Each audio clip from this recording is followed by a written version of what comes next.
একেবারে মানে রাজনৈতিক অনিবজ্ঞ বা অপরিপক্ক বা অদূরদর্শী তার এই ডায়লগগুলো, তাদের রাজনৈতিক কোনো অভিজ্ঞতা থাকলে এসব কথা বলে না। তাদের রাজনীতি শিখতে হবে, রাজনীতি শিখার পরে তাদের এই কথাগুলোর জবাব দেবে। তারা আমরা মনে করি এখনো রাজনৈতিকভাবে তারা একেবারে অপরিপক্ক। সুতরাং যে অপরিপক্ক বা যাদের একেবারে জ্ঞান কম, সীমিত জ্ঞান, তারা যে কোনো কিছু বলতে পারে, সেটা নিয়ে আমাদের লেভেল থেকে আমি সমালোচনা বা আলোচনা এটা নিয়ে আমি প্রয়োজন মনে করি না। আসলে বাংলাদেশের রাজনীতিতে এই ছাত্র জনতার গণ অভ্যুত্থানের পরে যেই পরিস্থিতিটা, যে পরিবেশটা ছিল, বাংলাদেশের মানুষের যে প্রত্যাশা ছিল, সেই জায়গা থেকে আমরা কেন জানি বিভিন্ন কারণে, বিভিন্ন ষড়যন্ত্র বলবো নাকি হীন রাজনীতি বা চক্রান্তের রাজনীতির কারণে আজকে সেই যে মানুষের প্রত্যাশা বা যেই পরিস্থিতি, সেটা অনেকটাই পরিবর্তিত আমরা দেখতে পাচ্ছি। এবং আমাদের যে স্বৈরাচার বিরোধী বা ফ্যাসিবাদী বিরোধী যে শক্তিগুলো ছিল বা যে রাজনৈতিক দলগুলো ছিল, তাদের মধ্যে একটা ঐক্য জরুরি ছিল এই ফ্যাসিবাদের পতনের পরে।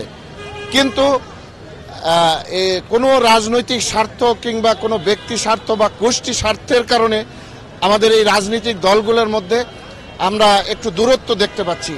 এই দূরত্বের কারণেই আজকে প্রশাসনের রন্ধ্রে রন্ধ্রে বসে থাকা সেই ফ্যাসিবাদের দোসররা তাদেরকে সেই সুযোগটা দিচ্ছে এবং তারা সেই সুযোগটা কাজে লাগাচ্ছে। আমরা মনে করি যেই প্রত্যাশা নিয়ে বাংলাদেশের মানুষ, ছাত্র জনতা, সকল আপামর জনসাধারণ যে ত্যাগ স্বীকার করেছে, যে আমাদের যারা শহীদ হয়েছে, যারা পঙ্গুত্ব বরণ করেছে, নানান ধরনের নির্যাতনের মধ্য দিয়ে যে গণঅভ্যুত্থান হয়েছে, তাদের প্রত্যাশা যদি পূরণ আমরা করতে চাই, বাংলাদেশে যদি একটি শান্তিপূর্ণ বৈষম্যহীন একটি সম্প্রীতির বাংলাদেশ আমরা গড়তে চাই, তাহলে অবশ্যই রাজনৈতিক সমঝোতার দরকার এবং আন্তরিকভাবে আমাদের বাংলাদেশের স্বার্থে সকল রাজনৈতিক দলগুলো আমরা ঐক্যবদ্ধভাবে কাজ করতে হবে। তাছাড়া ওই ফ্যাসিবাদের দোসররা আবার এভাবেই বিচ্ছিন্নভাবে হইতে হতে একটা সময় মাথাচাড়া দিতে পারে।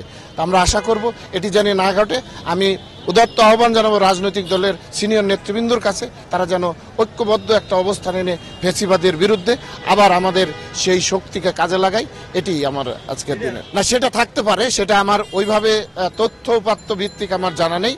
তবে যারা দীর্ঘদিন টিকে রেখেছিল বিনা ভোটে, তাদের নিশ্চয়ই তারা এখনো সাময়িক হয়তো নিষ্ক্রিয় আছে, তারা আবার যে কোনো সময় সক্রিয় হতে পারে।